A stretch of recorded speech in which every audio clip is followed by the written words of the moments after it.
Good evening. I'm Sevket Pamuk, Professor of Contemporary Turkish Studies here at the European Institute of the London School of Economics and Political Science. I welcome all of you to the LSE. We have an important guest this evening, leader of the Turkish Cypriots, Mehmet Ali Talat. For the Turkish Cypriots, he is their elected president. We are very much interested in what he has to say this evening on the ongoing peace negotiations in Cyprus. Mehmet Ali Talat was born in Kyrenia in 1952. After completing his primary and secondary education in Cyprus, he graduated from the Middle East Technical University in Ankara with a master's degree in electrical engineering. I might add that I was also a teacher at that institution for a number of years, but we did not meet then. Talat was actively engaged in politics since he was a university student and played an important role in the establishment of the Turkish Cypriot trade unions and Student Youth Federation, becoming the first chairman of the latter's executive board. He also participated in the youth movement of the Republican Turkish Party and served in various committees and organs of that party. He was eventually elected as the leader of that party. He also served as a member of the parliament, minister, and prime minister. During 2004 referendum on the Annan Plan, which was developed by the United Nations and aimed at the formation of a loose federation on the island and its entry to the European Union, Talat supported a yes vote, and the plan received overwhelming endorsement amongst the Turkish Cypriots. It was in fact this yes vote that led to the EU promise to reduce the isolation of North Cyprus. Talat remains publicly committed today to the reunification of the island. As you all know, negotiations are currently in progress between the leaders of the two communities, Mehmet Ali Talat and Dimitris Christofias, to establish a bicommunal, bizonal federation in Cyprus with single sovereignty, single citizenship, and international identity. Mehmet Ali Talat will speak to us this evening on what he has been actively involved in for some time now, the settlement process in Cyprus.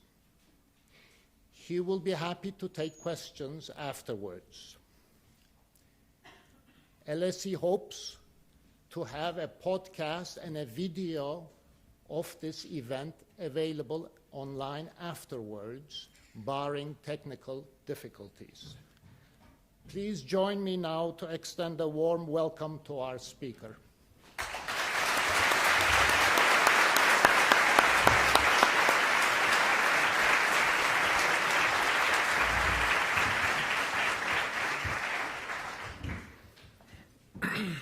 Thank you very much. It is a pleasure to be here in the London School of Economics, a university that is renowned for its academic excellence, and give you a brief account of where we are in the Cyprus negotiations. For over a year now, since September 2008, negotiations are underway in Cyprus to finally bring the Cyprus problem to a closure. As you know, this was not an easy task. It took quite a lot endeavor of the Turkish Cypriot side to reach to this stage, to be able to start the negotiations in 2008. We continuously worked for the ripening of the conditions. And so we, at the end, succeeded in starting the negotiations with the election of Dimitris Christofias as the leader of Greek Cypriot side. This was an important development, since only that election actually caused the commencement of negotiations. Before the commencement of the negotiations, we agreed on 23rd May 2008 that the solution will be bizonal, bicommunal federation with political equality, and that this partnership will have a federal government with single international personality, as well as a Turkish Cypriot constituent state and a Greek Cypriot constituent state, which will be of equal status. Furthermore, on 1st July 2008, we agreed that the single sovereignty and single citizenship principles are agreed in principle, and the implementation of these features will be negotiated during the full-fledged negotiations. During the first phase of the negotiations, we have achieved good convergence on the issues of governance and power sharing, European Union affairs, and economy. Three main subjects of the Cyprus problem. Altogether, they are 6. 3 of them, and the major ones, the most difficult, entangled ones, the power sharing and governance, and the European Union affairs were difficult issues, and we successfully made quite good convergence. Power sharing and governance is the most difficult subject, actually, and also the reason of the beginning of the Cyprus problem. The differences and the conflict, the clashes regarding the governance and power sharing caused the Cyprus problem. So making progress in that subject is a quite important development. On property, territory, and security and guarantees, we are not yet to achieve a similar convergence. This is, of course, valid for the first round of talks. For the first time in history of Cyprus negotiations, the two parties are preparing joint papers themselves on the core issues of the problem. This might not be seen important by you, but it is very important, since in the history of Cyprus negotiations, it has never happened to have to prepare joint papers. By joint papers, of course, I don't mean full convergence. Convergence, points of disagreements, and points for further consideration together are in the joint papers. But if you look to the papers, By the way, the agreed matters are written in black letters.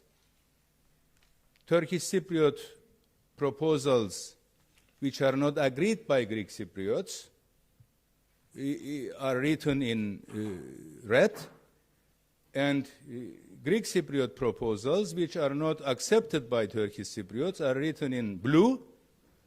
If you look overall picture, the majority are black. This is important. As I said, it is the first time in Cyprus negotiation history that this is happening. In the past, negotiations were done between the sides, between the parties, and the Turkish Cypriot side and Greek Cypriot side generally were presenting their ideas to each other. United Nations was following, and after some time, when United Nations feel the conditions are ripened, they were making some proposals or some packages put on the table, like Gali set of ideas. Before that, in 1985-86, Coyer document. In 1992, Gali set of ideas. And in case of the Annan Plan, as you know, in 2002, November, by the Secretary General, His Excellency Kofi Annan. It is the first time that we are preparing the joint papers, we are negotiating, and after preparation of these joint papers, in the next phase, we are going to, of course, the idea was that we are going to reach to better convergence in those points of disagreements. This was the initial idea. Of course, these papers are produced, 30 joint papers are produced on 3 big subjects: the governance and power sharing, economy, and European Union affairs. The other 3, property, security and guarantees, and the territories, are still waiting for convergence. That is another subject, but as I said, they are not very detailed and entangled. They are important issues, but not very detailed and entangled.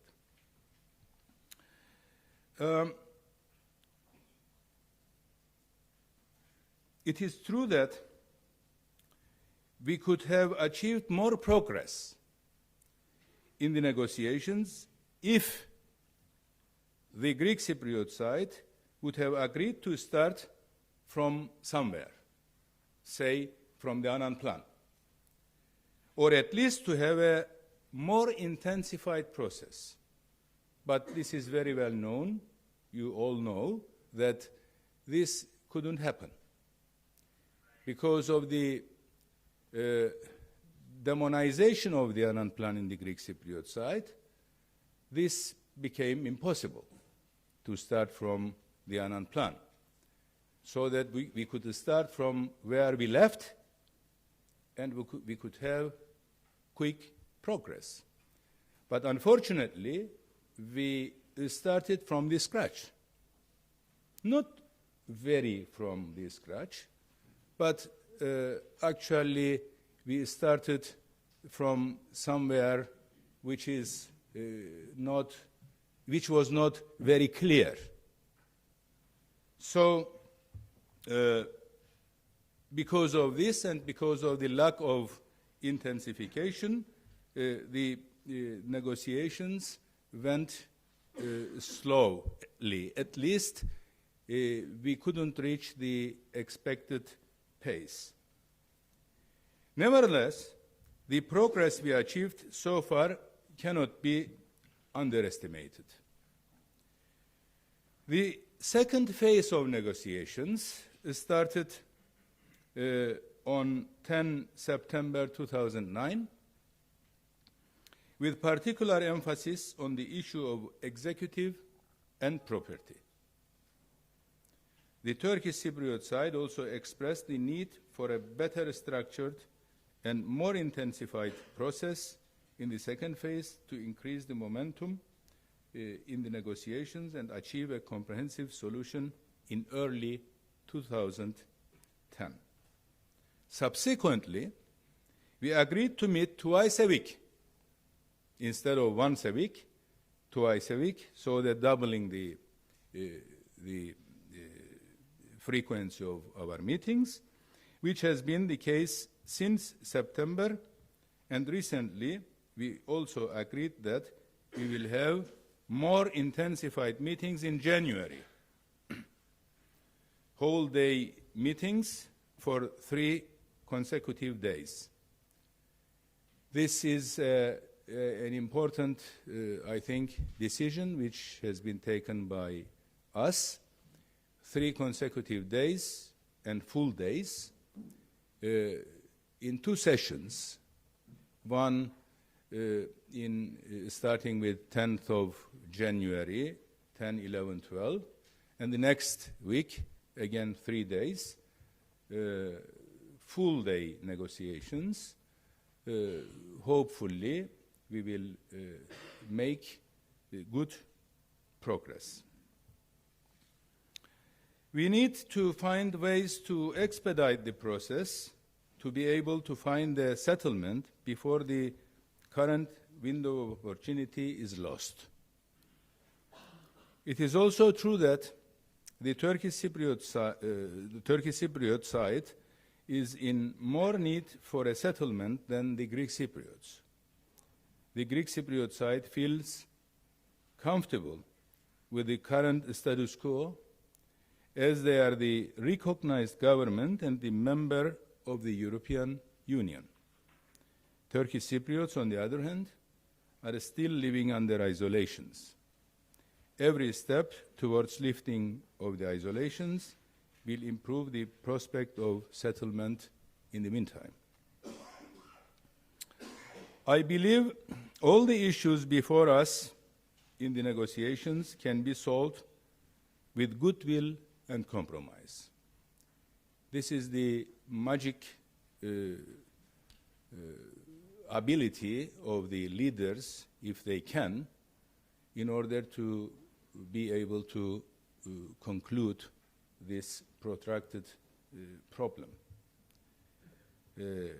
Goodwill and compromise. Without compromise, solution is impossible. Everybody knows this. They know, they say, but the problem is at the implementation level. We have to also mean what we say. This is very crucial, very important. And for this, we need the encouragement of the people. Turkish Cypriot people, Greek Cypriot people should have the vision, common vision for solution and ready for compromise. This is crucial. This is a must. And we, the leaders of the two peoples, we have to prepare our communities. Otherwise, this might be either not possible or very difficult to achieve. In the meantime, getting the support of Turkish Cypriots and Greek Cypriots, it is sure that we have to get the support of international community, particularly the United Nations. United Nations involvement and active participation, active support is necessary. Since the problem, the Cyprus problem, is an international problem, the international bodies, international means are necessary for reaching a solution. Hence, I always believed that the international involvement is a need, whereas my counterparts are not in favor of the involvement of international community, and of course this approach causes problems in having quick progress. So I want to reiterate that Turkish Cypriot side is fully committed to a settlement based on the United Nations established parameters and the joint statements of the two leaders. My policies before and after the referenda in 2004 have always been in favor of a settlement. I also want to stress that Turkey fully supports the process and that any settlement acceptable to the Turkish Cypriot side would be also acceptable to Turkey. This is a very important open check for the solution of the Cyprus problem.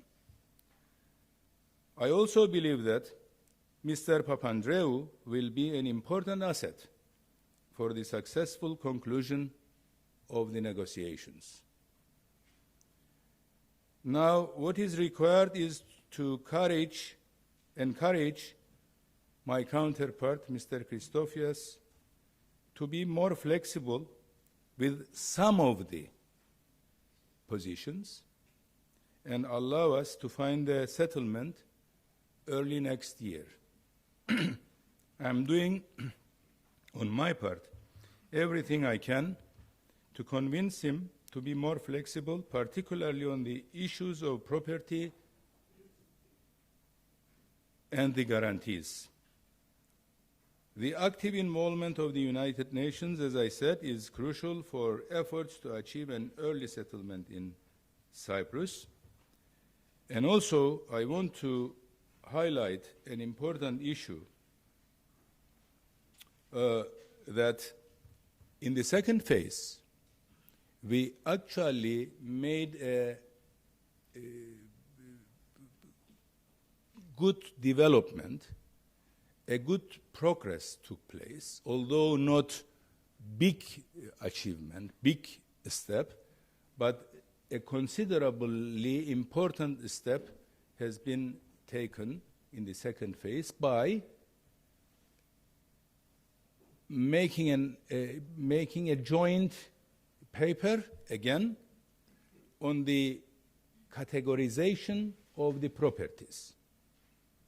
At the beginning, this was a very difficult problem.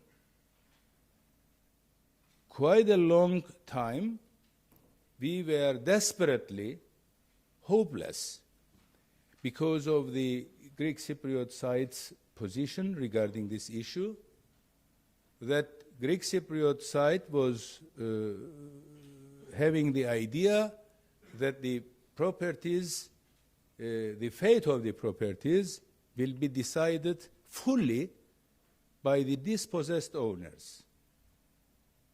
So, of course, this was very difficult since 1974.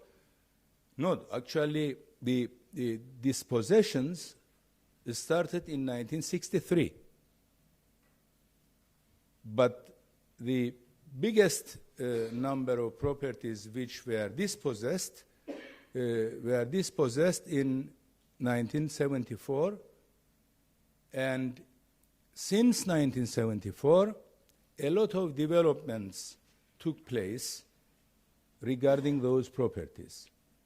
So going back pre-1974, or even to 1963, would not be logical and would not be practical.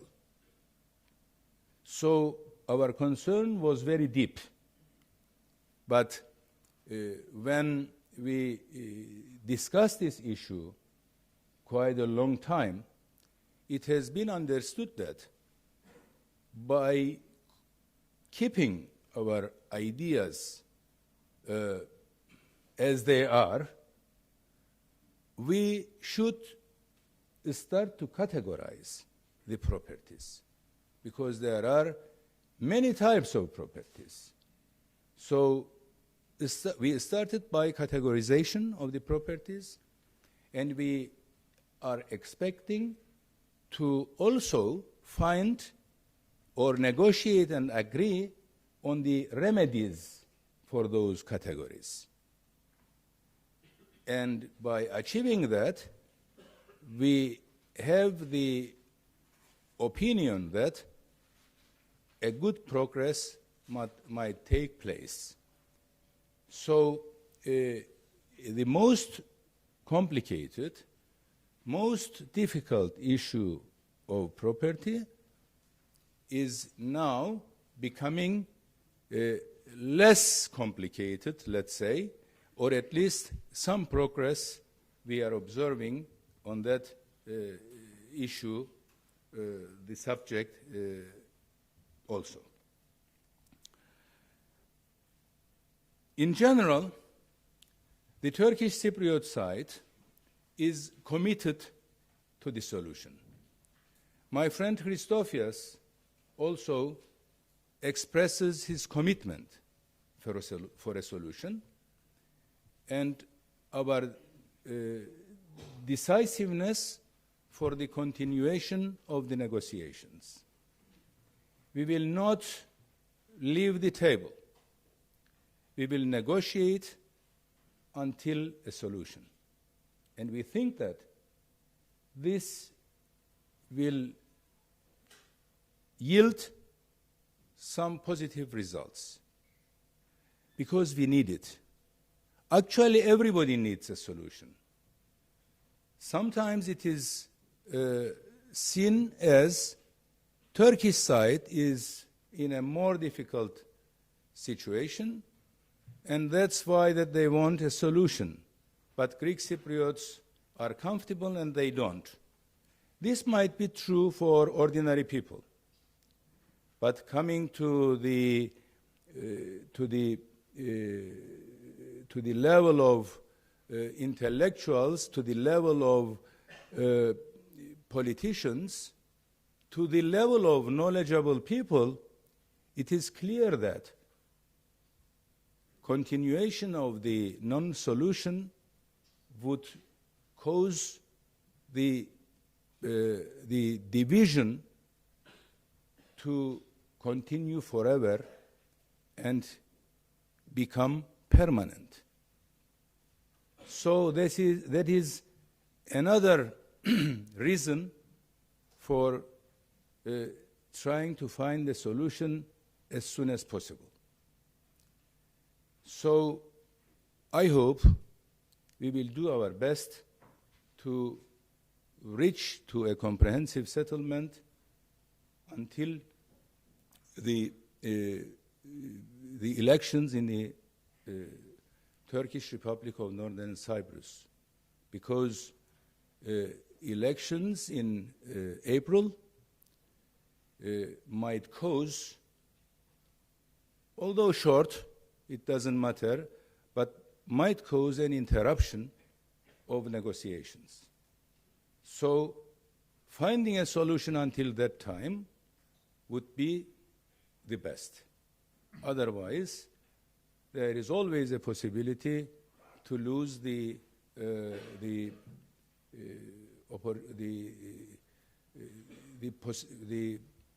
possibility of finding a solution in near future. The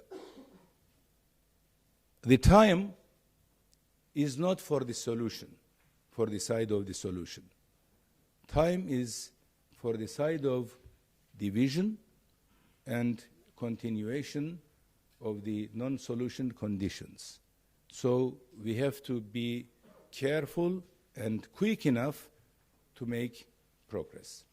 This is what I wanted to say regarding the ongoing negotiations, and I will be ready for your questions. Thank you very much.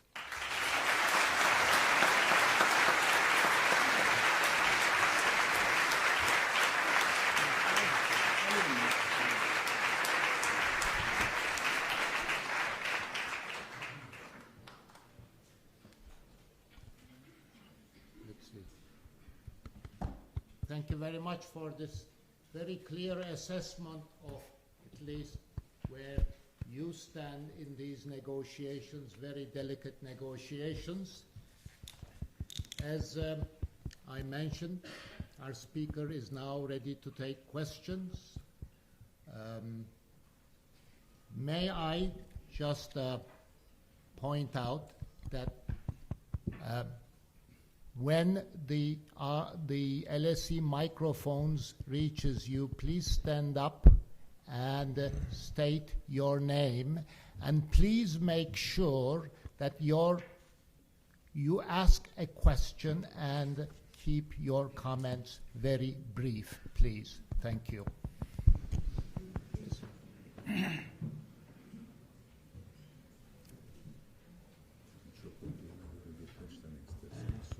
Olur. Tamam. 1, 2, 3.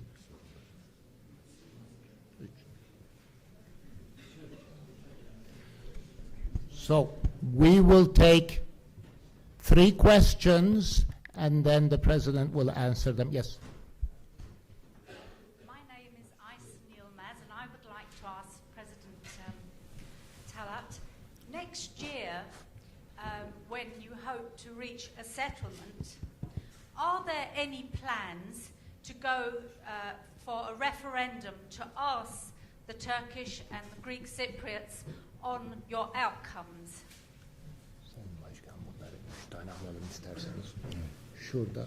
We had another one. Yes, the gentleman here, yes. And then we have you, yes. Okay. My name's Michael Daventry. Mr. President, it was widely reported that in the press last year, I think it was, that you'd admitted that you'd cried back in 1983 on the day that your party, the Republican Turkish Party, had decided to accept the Turkish Republic of Northern Cyprus, and a few days afterwards the Turkish Republic of Northern Cyprus was declared. Last year there were parliamentary elections in that country, and we saw a swing towards the nationalist side. In fact, the Nationalist Unity Party was elected alone to government. I appreciate your commitment to not leave the negotiating table, as well as Mr. Christofias's commitment similarly, but do you not think you are at risk of being taken away by the Turkish Cypriot people in April in elections? Lady here.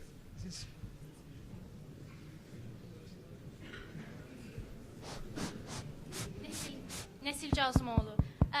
President Talat, welcome. Your visit has been long awaited, and I'm sure I speak on behalf of many people to say welcome, and yeah, thank you for coming.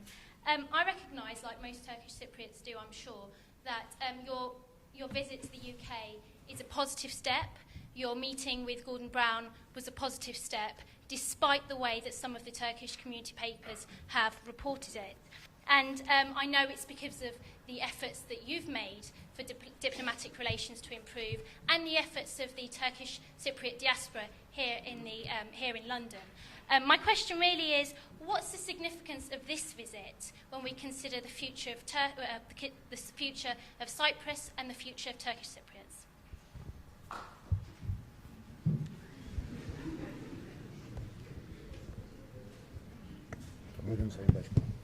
Thank you. First of all, yes, referendum is an already agreed decision between us, between Christofias and myself. We will put any agreement to simultaneous referenda. So that is the decision. But about the timing, we didn't, of course, decide for that. It will depend on the conclusion of the agreement, because our agreement is that we are seeking a comprehensive settlement. We are not seeking a framework agreement. We are not going to set a list of basic criteria and put them to referenda and then continue to negotiate. We are seeking a comprehensive settlement, and with such a settlement, we are going to put that to simultaneous referenda. About the elections in the north, we are still, actually we have enough time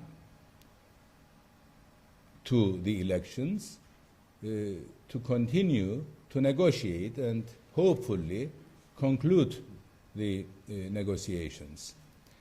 But of course, if we cannot succeed to conclude the negotiations, it is true that we are going to have the elections. Postponement or any kind of delay is totally impossible. It is otherwise unconstitutional. So we have to make that election. It is most probably on 10th or 11th of April. Anyway, so in what you call reasonable time before that election, we may stop the negotiations for some time. I don't want to make any comment regarding the elections because we are not at that stage now. If I start to make comments, then this might mean to start also the campaign. So I don't want to do it. I prefer to be a little bit more apart from the election spirit, so concentrate on the negotiations, and I believe that still it is possible to reach to a solution before the election. Don't forget, Annan Plan was negotiated only 1 month. I was there. The negotiations started in the beginning of March 2004, ended on 31st March, 1 month, and we finalized the plan. But of course with different conditions. I mean, I admit that. I cannot say that it is so easy even now. No, but there is a possibility always. So we have to concentrate on the solution instead of thinking about the election and the others. The importance of this visit, actually I'm invited by the Chamber of Commerce to London. Since 2005, since my election, I haven't been in London. I didn't come here. Before that, I used to come frequently. With the invitation of the Chamber of Commerce, I decided to come, and also that arrangement has been done to meet Prime Minister of United Kingdom, which I think it is a very important occasion, since United Kingdom is one of the guarantors of the island. United Kingdom has quite high influence in Cyprus and also on the negotiations. So this meeting and the possible outcomes of this meeting will be important since the commitment of United Kingdom to support solution, to find ways to support the negotiations, and also contribution of United Kingdom to the ongoing process, I think are very important, and we have to get that. We have to solicit that support, not only from United Kingdom, from the international community actually, from other important players like United States, but at the top, the priority is with United Nations, of course. So all this type of international help, for me, is highly appreciated. Thank you. Okay. All right. 1, 2, and then the black shirt, 3. Okay. Can we have the 1, 2, 3 here? 1. Yes. 1, 2, the lady. And then with the black shirt, yes. We will move to this side next. Questions?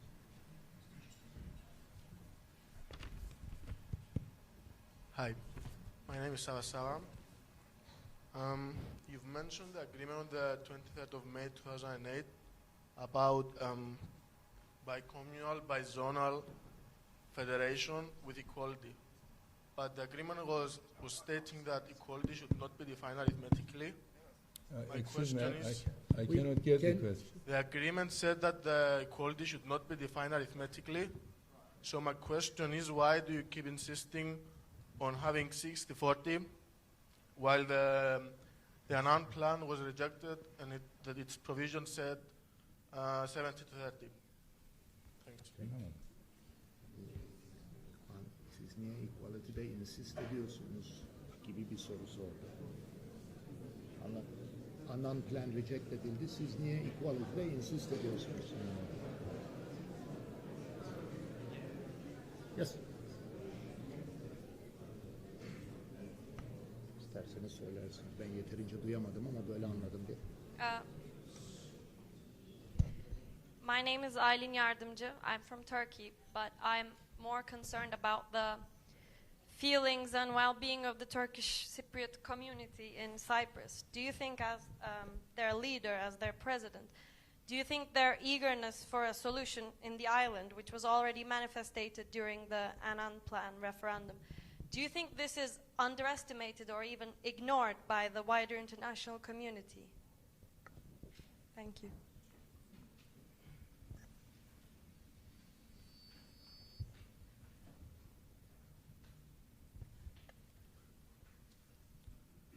Abdullah Akinci. Mr. President, as you said... Louder, please. Okay. As you said, we as a Turkish Cypriot community are more in need for a settlement in Cyprus, economically and mentally. So, if there is no, in next couple of months, if we can come to a solution, if we can come to a settlement, do we have any plans for our future? Do we have any other choices than settlement in Cyprus?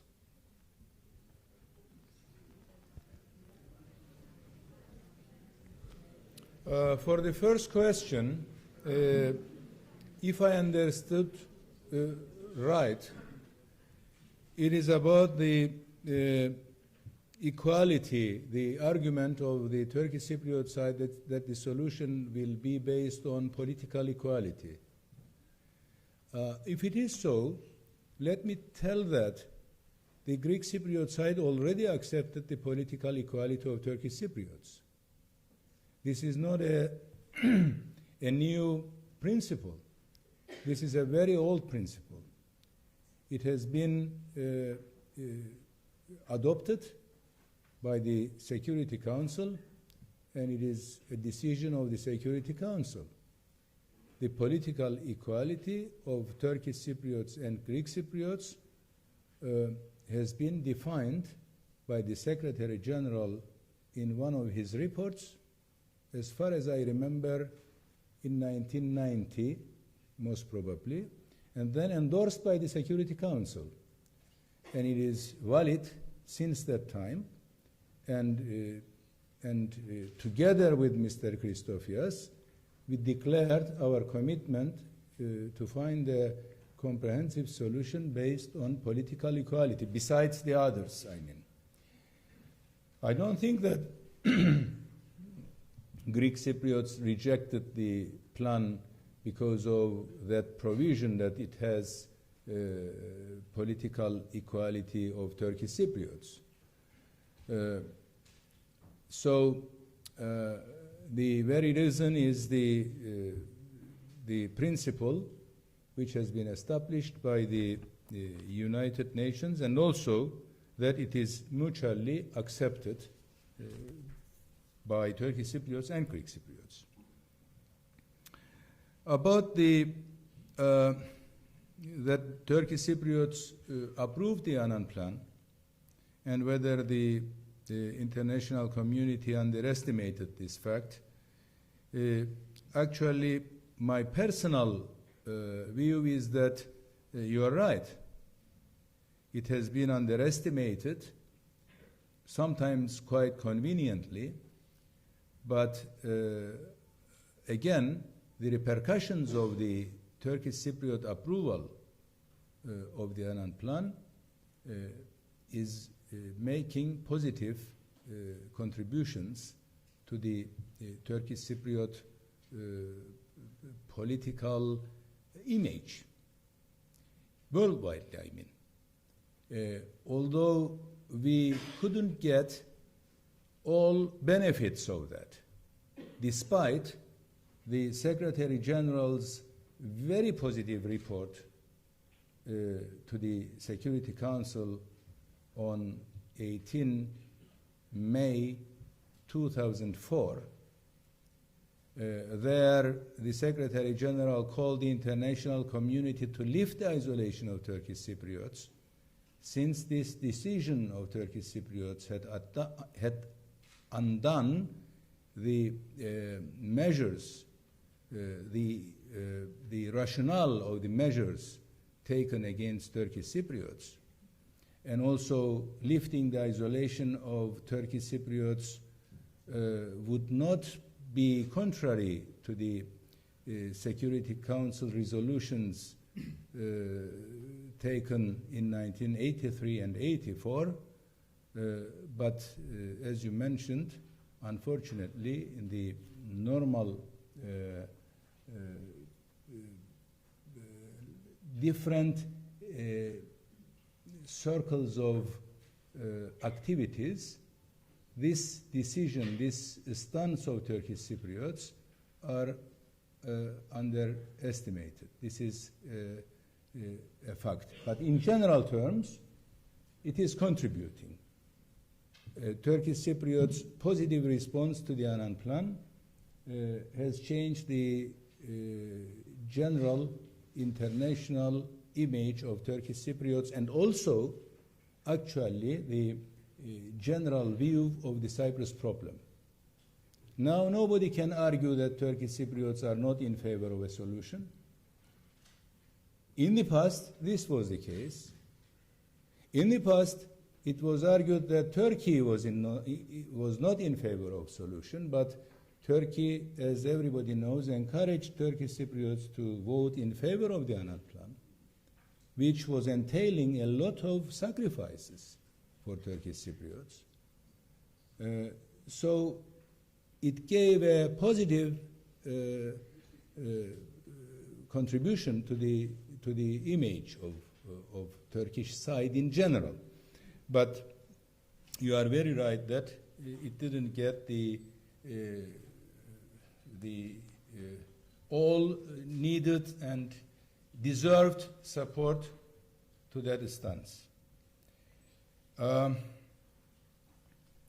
course, there are alternatives for Turkish Cypriots, as for everybody.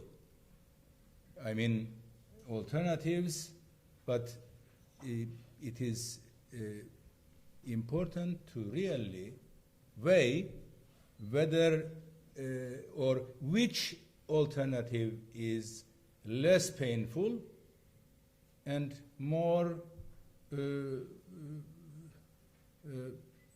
positive and likely to be accepted or implemented internationally. So there are variety of options for everybody, but we are trying to reach to a rational result, a result which will be easy to implement and which will be less painful, actually just the opposite, which will be the best option. So let's concentrate on that. And when the time comes to consider, we can do it in our own system and maybe with our people at the very end. Thanks. Sayın Başkan, bir tur daha mı yapalım, iki tur daha mı yapalım? Peki. The gentleman with the beard, the lady with the eyeglasses, and lady at the very back row. Okay. Yes, we begin with you.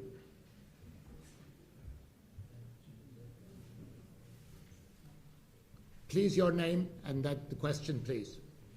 Okay, my name is Fevzi Hussain from the Embargoed Human Rights Group. Welcome, President, to London. My question is as follows. It's clear that principles relating to mutual dignity and respect are absolutely key, and these will underpin everything positive and successful in your ongoing talks. One of the aspects that I would like to shed some light on is an area that hasn't really been discussed so much in the ongoing talks, and it was an area that was a part of the Annan Plan, and this is the area of reconciliation. On reconciliation, are there any plans to bring Turkish and Greek Cypriots together in a Northern Ireland or South Africa-style process to begin to heal the pain of the periods relating from the 1950s up to 1974? Okay. Yeah.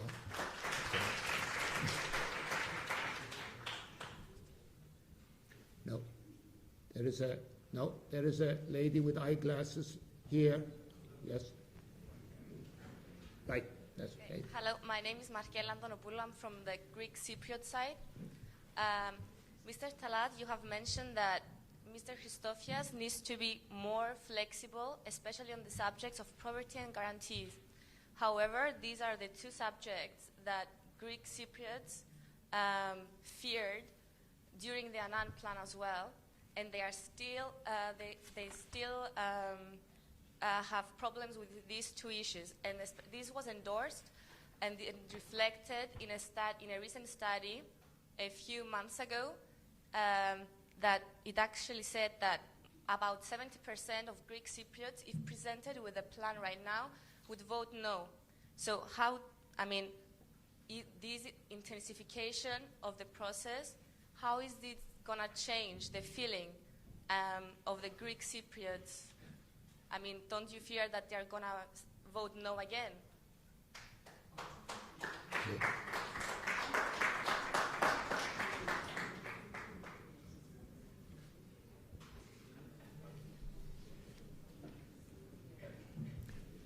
Hi, Your name, good please. evening. Yes. My name is Eleni Babasozomenu. In your speech, you stated that the Turkish government is willing to accept all the proposals that the Turkish Cypriots make. What is your opinion about the Turkish troops which are in Cyprus and are legally settled there? And are you ready to accept the complete withdrawal of the Turkish troops from Cyprus? And if yes, will the Turkish government accept that?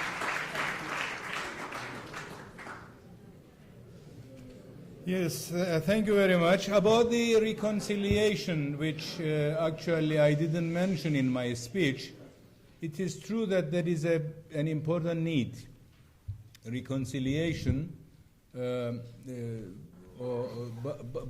we should not forget that the problem in Cyprus is more than a conflict between the two communities. It is actually a political problem. It is international and political. Coming to the level of reconciliation, I think that, first of all, we have to fix the settlement. If we can achieve a settlement, that will be used as a basis for reconciliation and peace building. Now, unfortunately, the continuation of the non-solution poisons the relations of the two communities in the island. If two groups of people, youngsters, come together, Turkish Cypriots and Greek Cypriots, they start to talk about the validity of the terms for each other's side. I mean, for a Greek Cypriot youngster, the Turkish Cypriot elections are so-called elections. So-called president, so-called government.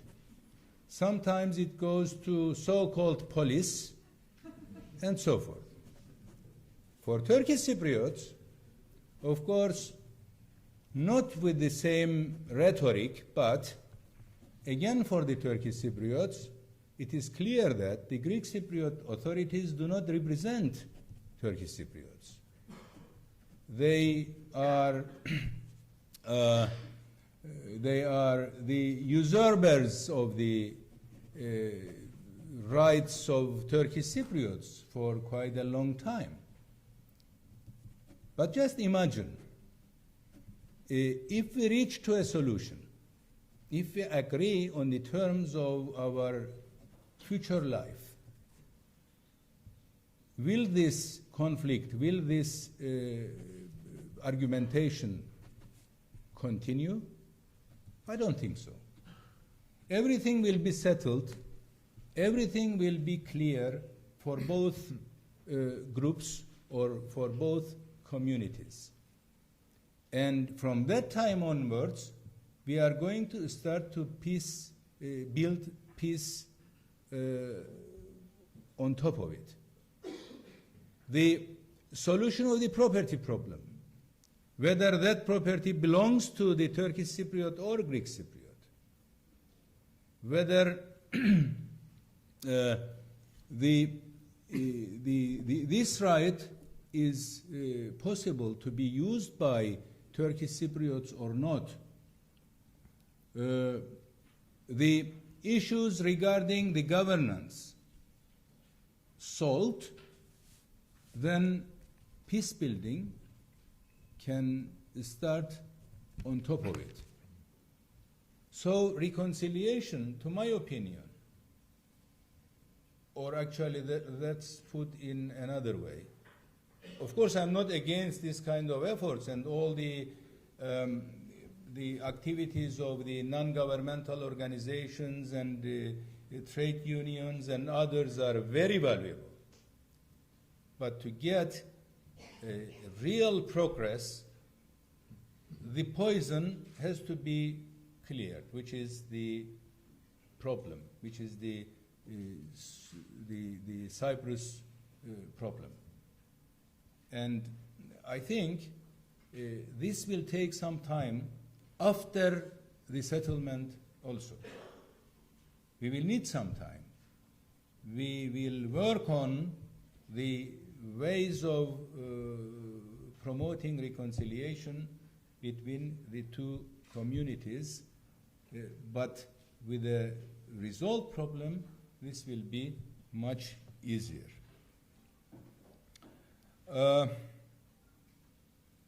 About my wish for flexibility on property and guarantees, I said flexibility on properties with the reason that the initial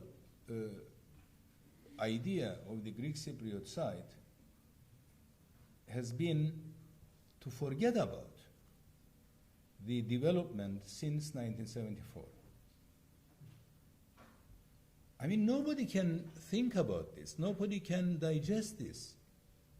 Forget about everything, every development since 1974. Freeze everything in 1974.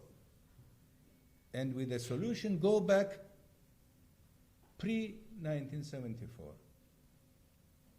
This is not thinkable. That's why that I asked the flexibility. Flexibility to find a compromise, because actually we agreed on the fact that the solution of the property problem will be based on compensation, restitution, and exchange of properties. We agreed on these basic alternatives. So my quest for flexibility is to actually to promote this positive, these alternatives for the solution of the property problem, or let's say these remedies to be used for solution of the property problem. Of course, I appreciate what you have said regarding the rejection of the Greek Cypriot side of the Annan plan is mainly because of some factors. Of course, there are some factors, but I'm not very sure that this was one. The most important one was the property issue. You know why? Because people, say from Paphos, who didn't have any relation with the properties in the north, rejected by very high majority the plan. And also, people who were going to get back their properties from Morphu, they again rejected the solution with quite high percentage. So I don't think that property was the main issue of the rejection of the Greek Cypriot side. And for the guarantees, nobody should forget that security, okay, security is something else. We are negotiating it. But guarantee and alliance agreements are international treaties. And there are parties of these treaties. Greece, Turkey, and United Kingdom are the signatories besides Turkish Cypriots and Greek Cypriots. Whether colonial or contemporary, it doesn't matter. And if you ask the Turkish Cypriots, you will find out that more than 95% of Turkish Cypriots look to this issue as essential to vote in favor of a solution. It is true that Greek Cypriots are really against this, the continuation of the guarantees, but maybe you don't know, you are very young. I know, I remember, I was the second person in the Turkish Cypriot negotiating team in 2004, and before that time, I always followed the Cyprus problem. None of the Greek Cypriot leaders raised the issue of guarantees as a major stumbling block in front of the solution. I am ready to discuss anybody who has a different opinion on this issue. Mr. Klerides, in 2001, made a proposal and said that we are accepting the guarantee, the continuation of the guarantee and alliance agreements, and the extension of the guarantee and alliance agreements to cover also the territories of the constituent states. This is not our, it was not our position. This was proposed by Mr. Klerides in 2001. And in the ensuing developments, I am one of the witnesses. Mr. Papadopoulos never raised this issue in the negotiations. Never. I was there. I mean, I'm talking about something else. So, I mean, let me finish it. I mean, I know that even Mr. Papadopoulos didn't raise this issue. So why it became the main problem among Greek Cypriots? Because, no, it is not that. Because the Annan Plan basically was prepared by the contribution of the Greek Cypriot side by the United Nations.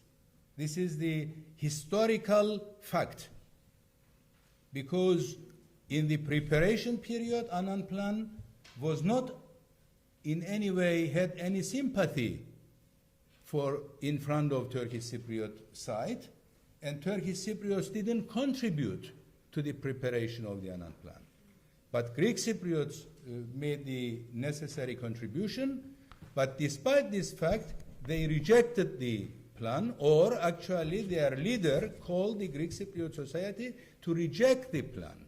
A resounding no is called by the then leader of Greek Cypriots. So, in order to identify some reasons for this rejection, these reasons are created by politicians. They have never been raised during the negotiations, but after the rejection, they started to say that, because of the security and guarantees, because of the economic reasons, that the burden of the solution will be on the shoulders of the Greek Cypriots and so forth, became justifications for the rejection. So it was not the people, it was the reasons created by the politicians, by the leadership. So anyway, I'm not asking Greek Cypriot side to abandon from their arguments. I'm asking to show flexibility because it is equally important for Turkish Cypriots for approval of a solution by them. About Turkish troops, it is very clear that with a solution, Turkish troops will be withdrawn. It is already known that this was going to happen if the former Annan Plan was accepted. Ultimately, only a symbolic number of troops from Greece and Turkey were going to stay in the island. But now, nothing changed. Everything is the same of that time of the rejection of the Annan Plan because of this, I think, wrong understanding, or let's say misunderstanding. We already agreed that the United Cyprus is going to be demilitarized. We are not going to have military establishments in the constituent states and in the federal structure. So the number of troops which are going to be agreed upon, which are going to be in the guarantee and alliance agreements, will stay. The rest will be withdrawn. Thank you.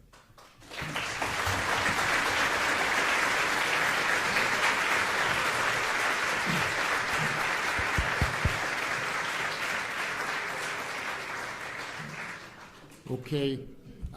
Well, we have taken quite a bit of your time. Can we take two more questions?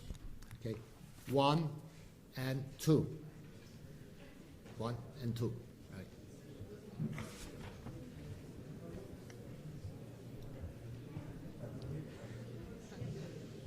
Yes. Please state your name and please ask a question, please. Thank you. My name is Meral Ece. I'm a councillor here in London, and I'd like to welcome President Talat here to London.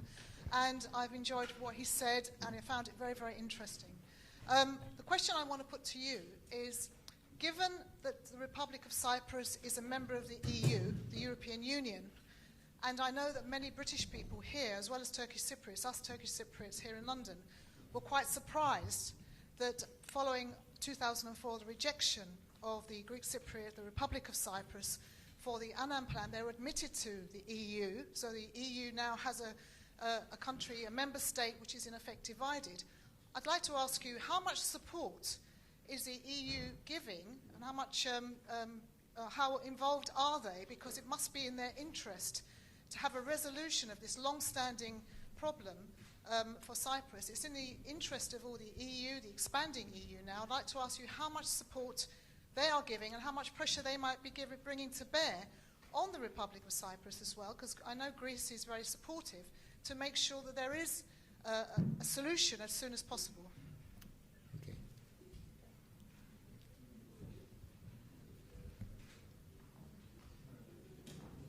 Okay. Hello? Hello, can you hear me? Hi, my name is Andreas. I would like to ask Mr. Talat, I have a question in two parts. First of all, I was a bit surprised on why you have rejected the opening of ports and airports in the northern area for the return of Famagusta.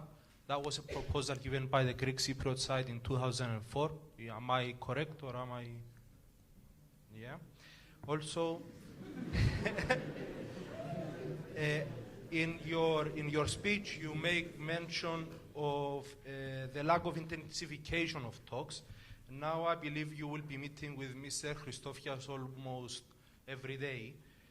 On his behalf, Mr. Christofias has over the staying of 50,000 settlers and the political quality. I would like to ask you, what are the compromises you have made? And as a young person that would like to learn more about how the talks are being held without going through the channels of the media that sometimes are impaired for or against each other, if you would have a website that will say what are your improvements that are being dealing with from day to day. Sorry for the time.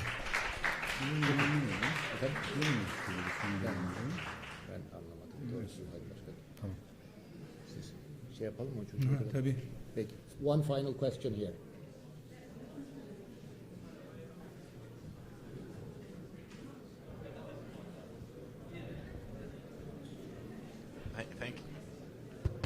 Thank you for taking my question. Dear President, welcome to LSE. Your presence is highly appreciated. My name is Sercan Güngörmüş, and I come from Istanbul, Turkey. And I have this concern as a realist, so I have to raise this question. You told us that the current negotiations are based on a plan that has a basis on forming a loose federation. And we know that Annan plan, which was based on the forming of a loose federation, has failed. And it is clear that there was not much incentive for Greek Cypriots to accept this plan, so they refused the plan. And Republic of Cyprus, as it stands today, is a European country with an independent economy. So again, as a realist, I can't see a reason or a big incentive for Greek Cypriots to say yes to a plan that is a loose federation, unless it gives a promise of territory sacrifice by the Turkish side. So what do you think about this? How much of the land are you planning to sacrifice to get a federative plan that will provide sufficient incentive to Greek Cypriots or the ordinary people which actually function in the decision-making via referendums instead of the intellectuals? Can we have the question finalized? Yeah, this was the question. Okay, we've kept everybody brief. I think you should also ask the brief question. He's a student I know well, but I think you should also ask a brief question. Yeah, I asked the question. Okay, I asked the question, and the final part is... I think we did well this evening, no speeches, and the last one should not be a speech either. No, I asked the question, actually. And do you believe such sacrifice will be legitimate since UBP was elected by Turkish Cypriots? Thank you. Yes, let me make this remark, particularly about the support of the European Union for the solution. Actually, we are expecting European Union to act in two dimensions, or if you like, in two tracks. One is to support or encourage Greek Cypriots for a solution, and also, as you mentioned, a divided country in the European Union is not acceptable, is not logical, and this, the unification of the member state is on the shoulders of their member. So this is definitely the Greek Cypriot side. Since they are the member, then they have to shoulder this responsibility. This should be said clearly to the Greek Cypriot side.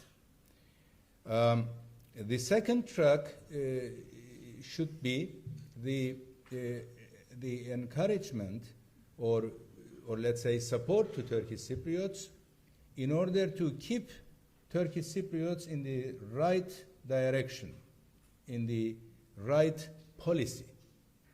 Because as all societies, Turkish Cypriots also are prone to divert from the line of European Union if they feel this is an impossible task. So European Union should also keep Turkish Cypriots in the right direction. But despite the issues out of these two tracks are a bit beyond the reach of the European Union, because because the Greek Cypriot side and Greece are members of the European Union, and if a political case comes to the table to decide about, somehow is influenced by these member states, by Greece and Greek Cypriot side. So almost in all cases in front of the European Union, we are observing some kind of blockage and no progress. That's why that we are asking European Union to keep its support along these two tracks and not try to give political opinions, help politically to the process, but rather support the process technically, support the process on legal matters, and also when the time comes, of course, for the implementation of the solution financially. So this should be the approach of the European Union regarding the support of the solution. In 2004, about the proposal of the Greek Cypriot side for the opening of Famagusta port was not including the airports. It was including only Famagusta port, and it was very interesting proposal. It was demanding the handover of Varosha to the Greek Cypriot side, and together with this, having the operation of Famagusta port jointly with Greek Cypriot side. Meaning, Greek Cypriot proposal was asking for Varosha and asking for Famagusta port also, not only one. They were asking two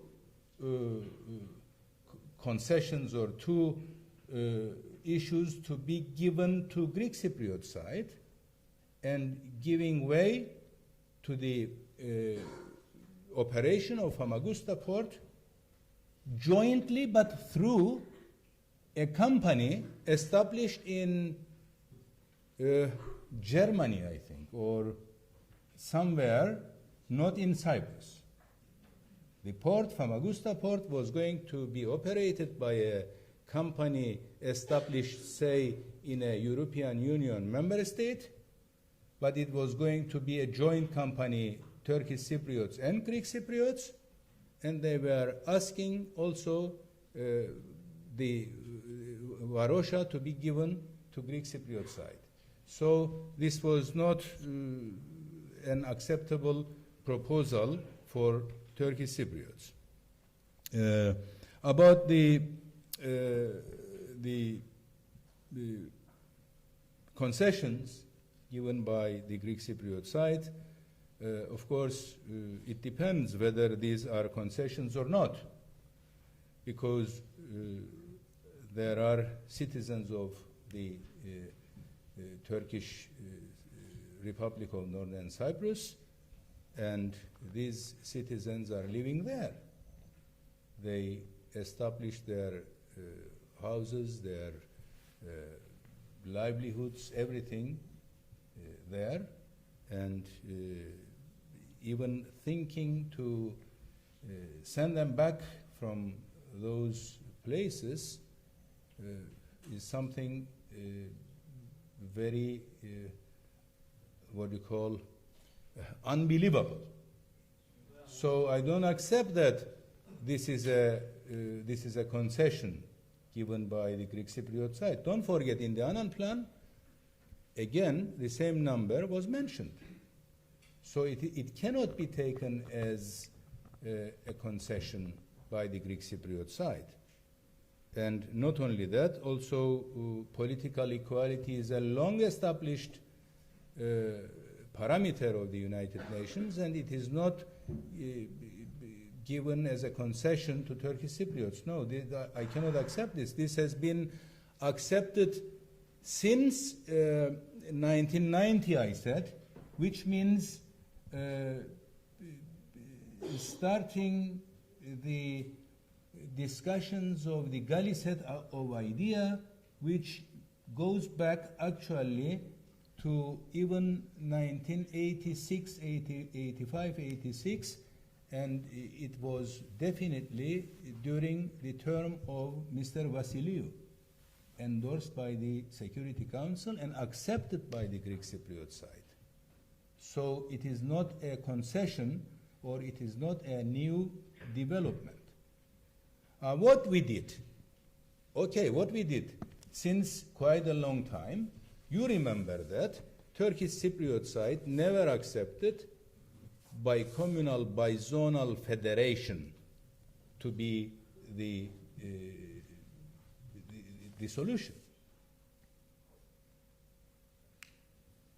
Go back to 1997.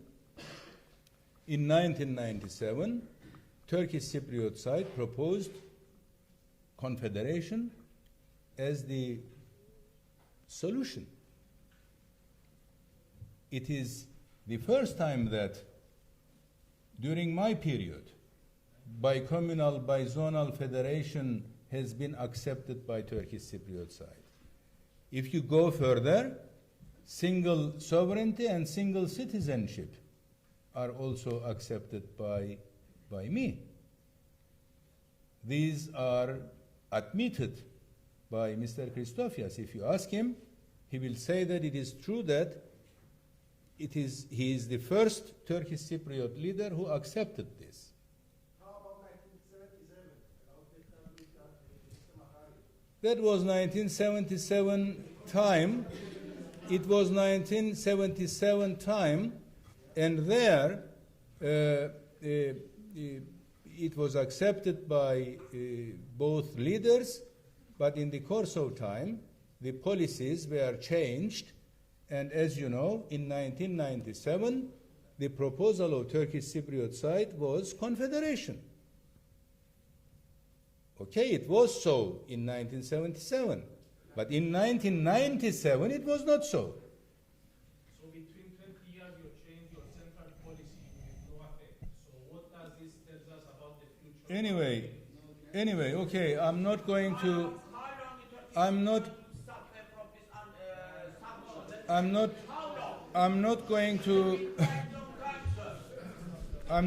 to negotiate, of course, the Cyprus problem here.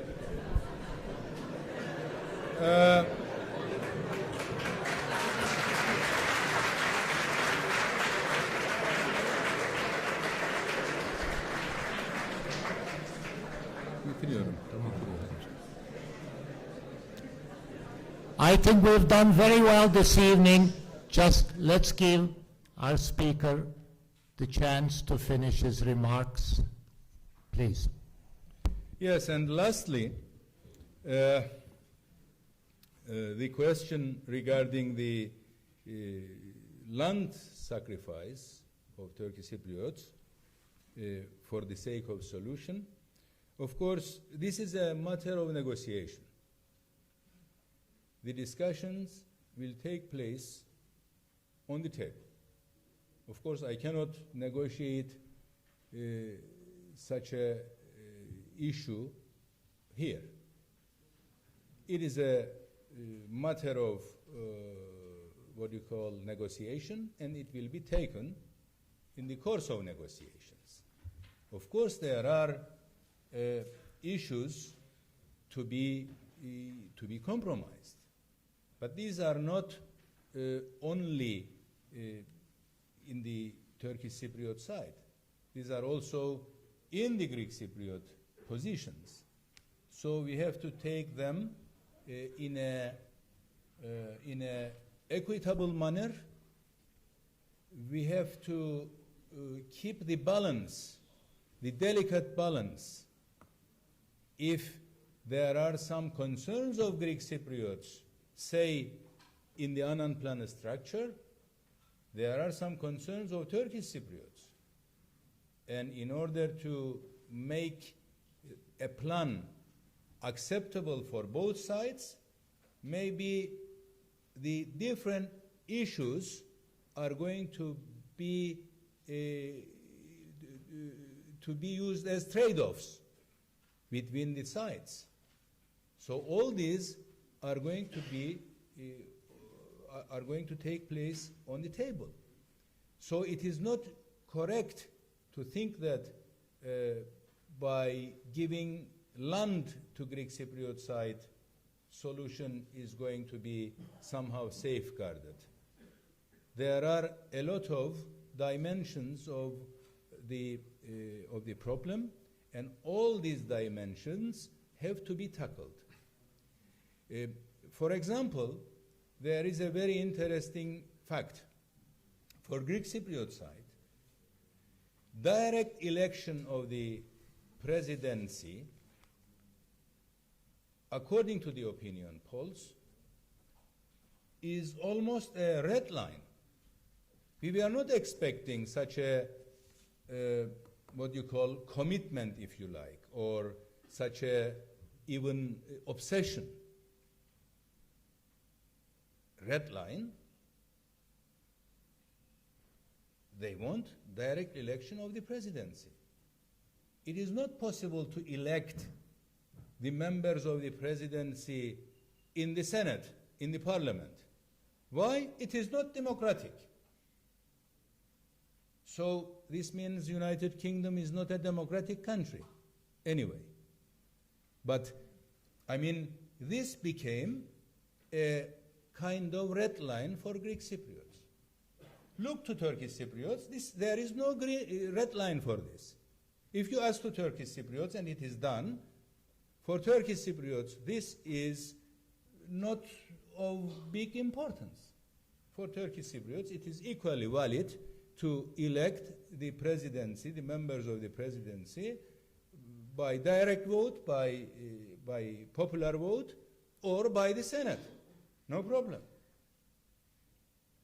So if we are going to tackle this problem, we have to know the tendency. of both sides and tackle the issue in that way. So this territory issue or property issue are not alone. They cannot be taken alone. As I said, as I gave an example, people from Paphos, without having any relation with the properties in the north, voted against the Annan plan more than the average. More than the average. Those people who were going to get their properties in Morphu voted equal to average against the Annan plan. So there are various reasons, there are a lot of dimensions. We have to consider all of them together in order to find a solution. And ultimately, I believe that the role of leaders, the role of leaderships, let's say, I don't mean only the leaders of the two sides, I don't mean the presidents, I mean the leaders of political parties, leaders of civil society, leaders of the community, to really come to a position to create a consensus and support a solution, support the plan, the settlement, and this will cause a positive result. I believe in this, but without this kind of an effort, solution will not be possible, unfortunately. Thank you.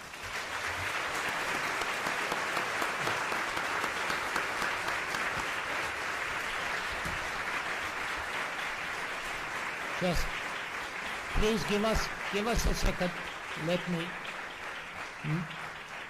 Mr. President, you have given us a very open and direct assessment this evening of both the content and the prospects for a settlement in Cyprus as you see them.